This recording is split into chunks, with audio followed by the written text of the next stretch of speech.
Which zero-cost chicken tricks were keeping flocks of 25 birds fed and fully productive 80 years before anyone sold a commercial pellet? Harlan Gentry is 73 years old, farms 18 acres in Giles County, Tennessee, and has not bought a full bag of commercial layer feed since 2011. He keeps 22 hens year-round, averages 14 to 16 eggs per day across the year, including January, and covers roughly 60 to 65% of his flock's nutritional requirement from on-property zero-cost sources. I spent a Saturday morning going through what he does and why. Most of it predates commercial poultry feed by a century. All of it still works. Harlan learned most of this from his grandfather, who learned it from his. None of it requires a specialty supplier or a livestock background. What it requires is understanding that a hen needs protein, calcium, trace minerals, gut health support, and calories. And that commercial feed is one delivery system for those things, not the only one. The 25 methods on this list covers zero-cost protein sources, mineral and calcium alternatives, parasite management without buying anything, flock management that eliminates feed waste, and supplements that cost almost nothing but produce measurable results. Near the end, I'm covering the specific two-practice combination Harlan uses to maintain production through every month of the year without supplemental lighting or heat, which most people don't believe is possible in a Tennessee January until they see his numbers. That combination alone is worth the full length of this video. But the other 23 methods are what make the whole system stack. None of them requires all of them. The goal is to understand which ones fit your property and season, and run those consistently, rather than trying to implement everything at once and running nothing well. Start with protein, because that's the biggest gap between what commercial feed provides and what a small property can produce on its own. Comfrey is the highest return plant you can put in the ground for a laying flock. Dried comfrey leaf runs 20 to 25% crude protein. An established root crown produces cuttings 4 to 6 times per season. And a single planting lasts 20 years without replanting. It tolerates clay soil, partial shade, and neglect that would kill most garden plants. A planting strip about 4 feet wide and 20 feet long, roughly the footprint of a standard parking space, produces enough seasonal dry weight to meaningfully supplement a 12-hen ration. Cut it, dry it on a shed rack for a week, crumble it into the run. One self-correction worth making up front. I planted my first comfrey in the middle of a raised bed and had to move it. Comfrey spreads aggressively from root fragments, and once it's established, you cannot fully remove it without digging every root piece. Plant it at the edge of the property, or in a dedicated strip, where it can spread without taking over a bed you need for vegetables. That's a lesson I learned across one frustrated growing season. A staggered succession planting of sunflowers, amaranth, and field corn on a 3-week schedule from April through June extends the zero-cost standing forage season from July through November, instead of producing one harvest that's done in 3 weeks. Old-timers planted a fresh strip every few weeks rather than one large batch ripening together. 2 to 3 weeks of chicken access to spent garden beds at the end of the growing season eliminates overwintering pest larvae in the top 2 to 3 inches of soil, loosens the surface, and deposits nitrogen where next spring needs it, while the birds get a concentrated protein event from every slug egg, grub, and beetle larva that was preparing to overwinter. Old-timers planned their garden fencing specifically to allow this rotation. Zero cost, zero labor happens in October when the beds have nothing else going on. The kitchen and dairy side of zero-cost protein is where most modern backyard keepers leave real production on the table. Soured milk and buttermilk mixed into dry mash was standard practice before refrigeration, and the mechanism explains why it worked better than just adding water. Lactic acid bacteria in naturally soured milk deliver a probiotic gut inoculation that predates the commercial probiotic supplement industry by 150 years. Calcium from the milk supplements the ration simultaneously. If you make butter, the whey that pours off runs about 12% protein, high in B vitamins, and carries the same lactobacillus culture. Pour it into the mash pail rather than the drain. It's the fermented feed benefit in liquid form from a product you were discarding anyway. Dried salt cod and dried fish as a winter protein supplement was universal on American farms from Maine to Georgia before commercial feed existed. Soaked briefly to reduce salt, crumbled into mash. Dried fish delivers complete amino acid profiles, including methionine, which is the limiting amino acid in most plant-based rations. Available at most grocery stores at about $4 per pound, and a small amount covers many birds per day. Rendered beef tallow or lard in the winter mash, about 1 tablespoon per bird per day in the coldest months, addresses the single biggest winter production drain most keepers never calculate. A hen holding core body temperature at 15 degrees Fahrenheit, roughly the temperature inside a residential chest freezer, burns calories that would otherwise go to egg formation. Adding fat covers thermal maintenance energy, so the protein in the ration stays directed at production, free if you render your own, about $3 per pound if you buy it. Uncooked table scraps more generally. Cooked kitchen scraps including meat trimmings, bone broth, and vegetable peels were the original chicken bucket on every farm, and chickens are omnivores that process cooked food well. Most states allow feeding cooked table scraps without restriction.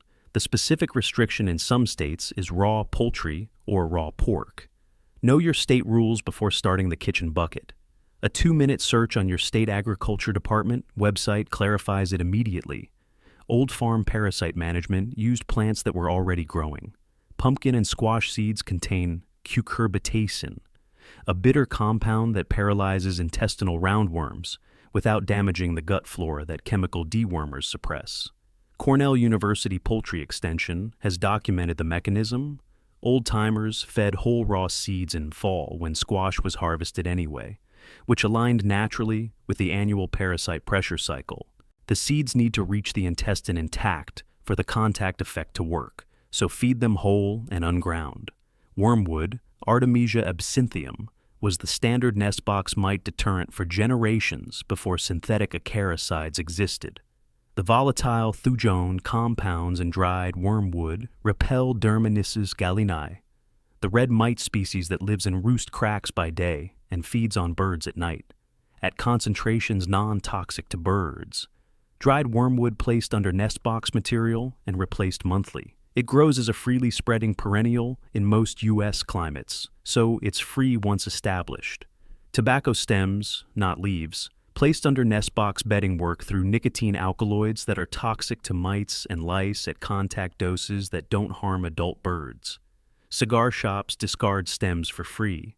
Don't use in any area where chicks under 8 weeks might eat the stems directly. Adult nest boxes only. Pine tar at about $6 a can from Tractor Supply. Company is a 3-in-1. Antimicrobial on pecked wounds. Antifungal on frostbitten comb tissue. And the dark color covers the red that attracts continued pecking from the rest of the flock. Old-timers used it on foot sores, comb frostbite, and any open wound. And raw crushed garlic at 1 clove per gallon of drinking water delivers allicin, which veterinary literature documents as having antimicrobial activity against E. coli and salmonella at that dose.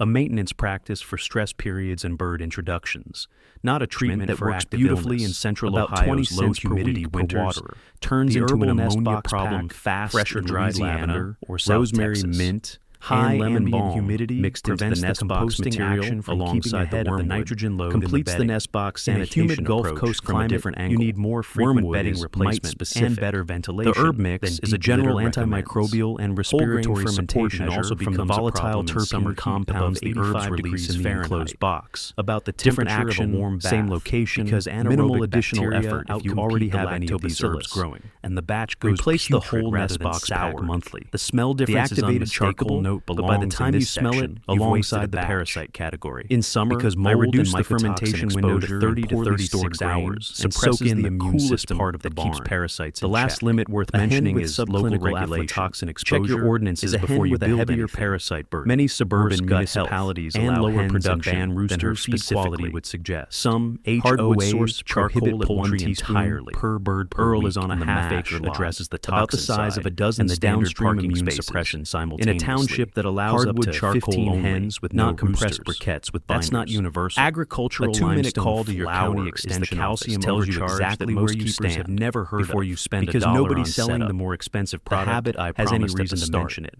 It runs 36 to 38% calcium carb every year. The same compound as a commercial lamp timer from the hardware store. At about $8 plugged in a single 60-watt from any feed store versus $14. Nice, you set the timer to come on at 4 in the morning and go off at 8. Calcium time to give him roughly 4 extra hours of artificial daylight before natural sunrise. Mineral-rich clay. He did not know why it rich subsoil. His father's free choice in a chickens need their morning light in addresses trace mineral supplementation, and that was the entirety of the explanation. Deliberate soil 2 generations. Chickens practice the actual mechanism is what Penn State Extension calls zinc, that a grain ration doesn't fully supply. A hen's pituitary box of red clay subsoil from a construction site, roughly the volume of a standard ovarian cycle, placed when light choice provides what commercial trace mineral hours do at 0 cost.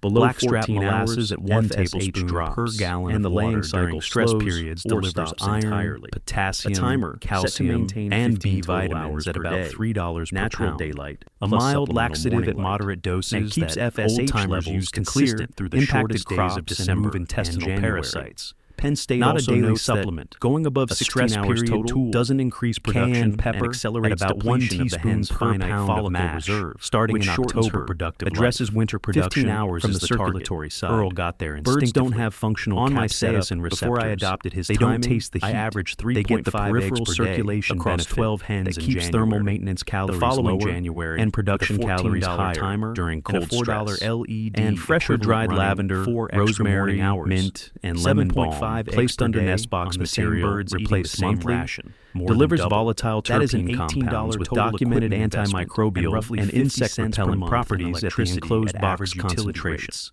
It is the highest from a kitchen garden of any single change I have made in 12 years of keeping chickens. A note on the commercial feed cost $8 for his timer in 1987. A standard 50-pound bag of Purina 79 and runs about $22. He has no plans to stop. 12 hens work through roughly once one thought about switching to commercial layer pellets over 5 years. That's about $1,900. And he looked at me like I'd asked if he thought about trading his house for a storage unit. He said his father's birds produced 30% of that, and his father's zero-cost sources produced fine, and nobody in that line had ever needed a bag with a brand on it to make it happen. If 60% comes from zero cost never to optimize Harlan manages. The point was to have $1,100 within the life he was already living, without adding a layer of products and systems on top of a thing that was already working. That's the whole lesson, and it took me 11 years milk and one afternoon also deserves a practical note on sourcing.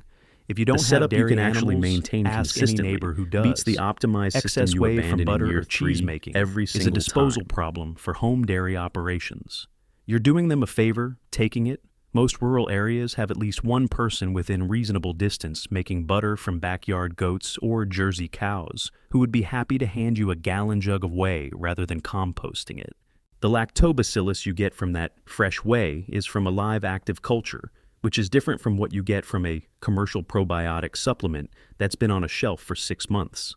I put together a guide called The Homestead Flock Bible that has the full succession planting calendar with regional timing, the trap nesting tracking sheet, and the 3-method stacking protocol laid out as a seasonal management plan with monthly checkpoints. The link is in the description. Scan the QR code on screen if you're on a phone. If you want the whole system laid out as a plan, rather than building it video by video, that's where it lives. If this kind of content is useful to you, subscribe. Each week I cover practical backyard flock management with real mechanisms and real numbers from a working residential lot in central Ohio. Nothing to sell, just what the birds show over time. 4 management practices that eliminate feed waste or production loss without spending anything. A trap nest is a nesting box with a latch that closes when a hen enters to lay, holding her until you record which bird produced and release her. Penn State Extension calculated the feed efficiency impact formally. Removing non-producing individuals from a 12-hen flock improves per-bird production efficiency by 15 to 18% on the same feed input, because you've eliminated the overhead of birds consuming 20% of your feed for zero production return.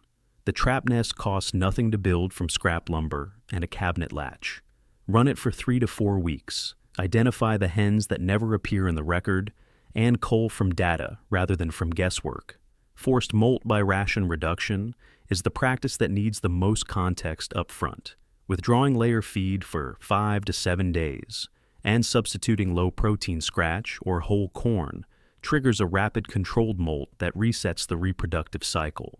The The flock comes back into lay within 6 to 8 weeks with a refreshed follicle count and synchronized production timing. Old-timers did this in late August to synchronize the flock before winter, avoiding the long, ragged natural molt in October. Commercial operations have moved away from this under welfare guidelines. On a small farm with birds in good body condition and outdoor access, it remains standard practice. Frame it and let the viewer decide. The vinegar rinse for hatching eggs solves a problem most people don't know they're creating.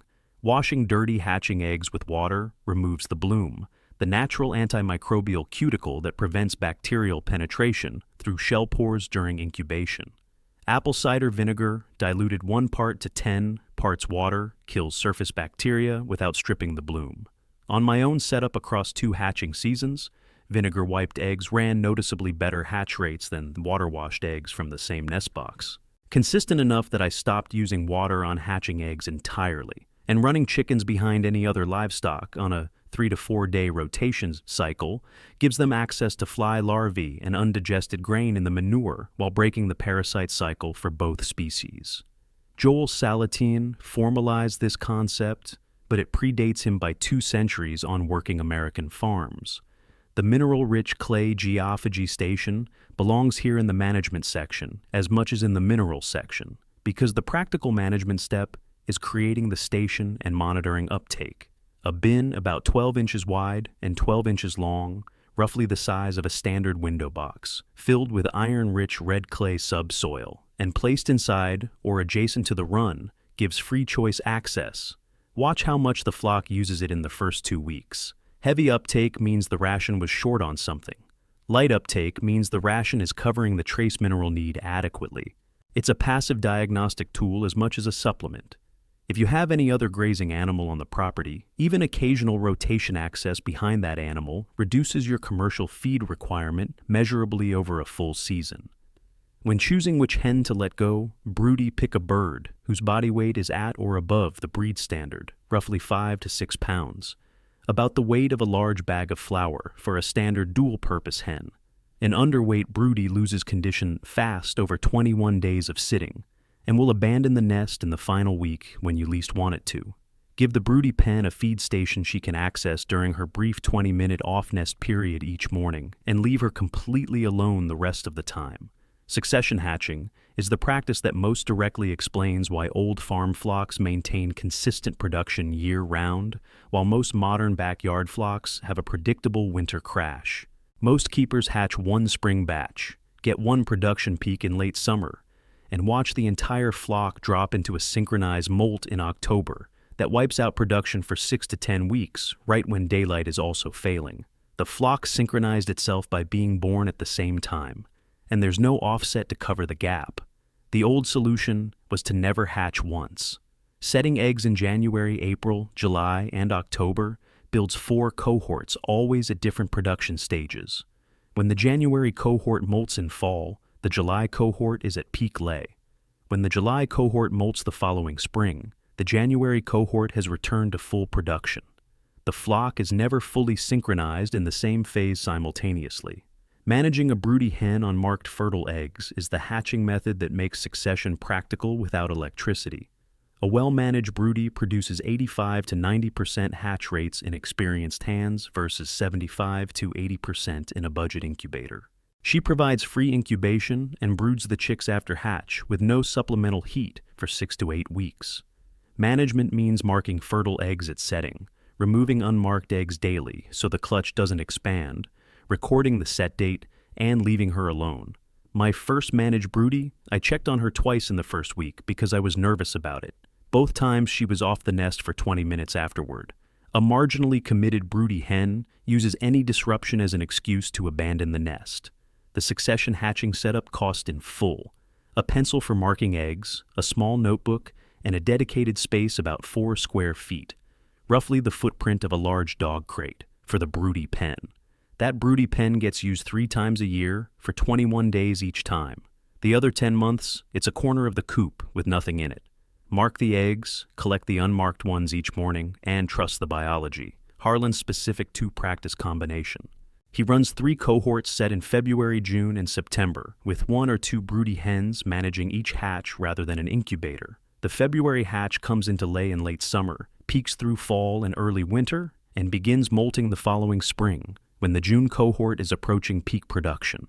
The June cohort peaks through fall and winter, when the February birds are recovering.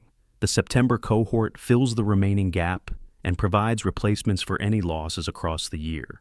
No supplemental lighting, no heat lamps. His January average over 4 consecutive years has run 11 to 13 eggs per day from 22 hens, which is 50 to 59% of his peak summer production. Most backyard keepers with 22 hens get 2 to 4 eggs per day in January. He gets 11 to 13 with no electricity and no commercial supplement inputs beyond the partial feed ration he does still use. The setup cost for the succession hatching system is the cost of a pencil and a small notebook. The setup cost for broody hen management is zero. What it costs is patience in year 1 while building the pipeline. By year 2, the stagger runs itself. Go through this list and pick 5 methods that fit your property, your season, and what you already have available. Before you do, a note on the forced molt practice because it's the one that generates the most pushback and I want to be direct about it. The goal is not to stress the birds, it's to control the timing of a molt that would happen anyway. A hen in good body condition, with outdoor access, shade in summer, and water at all times, handles a 5 to 7 day ration reduction without lasting ill effect. A hen that's already thin, sick, or in a heat wave is a different situation, and this is not the right time. Use your judgment about your specific birds and your specific conditions. Old-timers who did this annually for 40 years were not trying to harm their flocks. They were managing the calendar of a biological process that, left to itself, would happen at the worst possible time anyway. Don't try to implement all 25 at once. Run 5 for a full season, track your daily egg count and your monthly feed cost, and see where you land. If your numbers don't move at all after 90 days of running 5 of these methods consistently, I'd like to know which 5 you tried and what your setup looks like. That would be the first time I've heard that outcome. Start with what's already growing on your property, the comfrey or the wormwood or the weed zone if you have them, the kitchen bucket and the whey if you make any dairy products, the tallow or lard from your own processing if you run meat animals. The methods that cost you $0 to start are the ones to run first and run consistently before adding the ones that cost even $3 a month. The commercial feed bag isn't going anywhere. You don't have to replace it entirely to make this worth doing. Reduce your dependence on it by 30%, and the compound savings over 5 years pay for more than a bag of limestone flour. Everything else follows from there.